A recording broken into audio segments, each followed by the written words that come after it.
Yeah, maybe we could talk a little bit about where you're seeing in terms of trends in innovation right now. Yeah, so we're doing a lot at Kaiser Permanente looking at how the electronic health record can help us take care of patients. We think about decision support and population care and care coordination. All of things are really important for us in the way that we take care of our patients.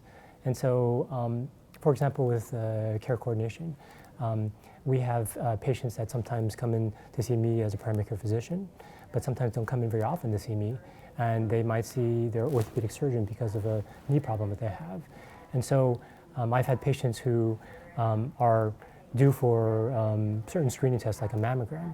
And in one example, we had an orthopedic surgeon take a look on the electronic health record and see that the patient was due for the mammogram and directed that patient to go see, to get the mammogram that day. And fortunately, she was able to get it done. She was got the screening test done, and unfortunately detected breast cancer. But fortunately, it was early breast cancer that they saw. So the care coordination through the electronic health record allows us to do this. Yeah, and one thing I know we had talked about earlier is talking a little bit about access to care. You know, where are you seeing that innovation can kind of tackle that issues of access? Yeah, we have a program that we call teledermatology.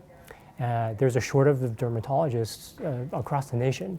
And so as a primary care physician, when I see a patient who needs expert dermatologic advice and care, what I can do is I can actually take a picture of a rash or a lesion and send it directly to a dermatologist.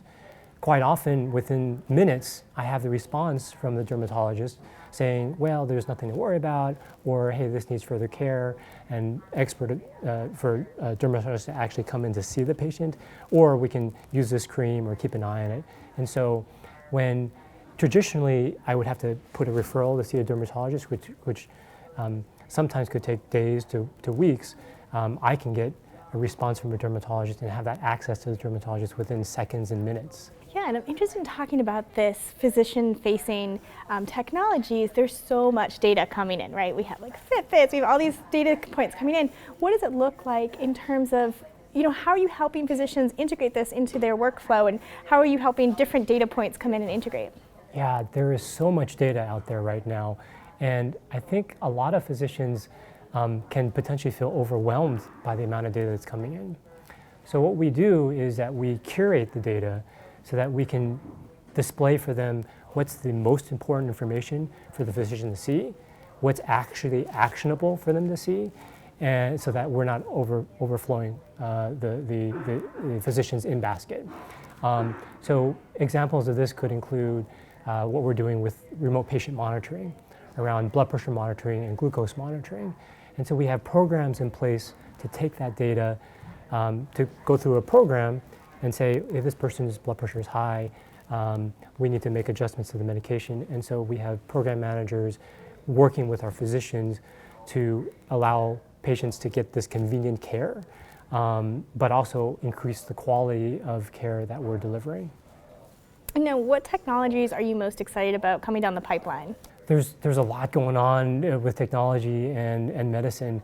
I think of things like voice recognition, virtual assistants, ambient listening technology, all things that will help us take the vast amount of information that's coming in between a patient and a physician,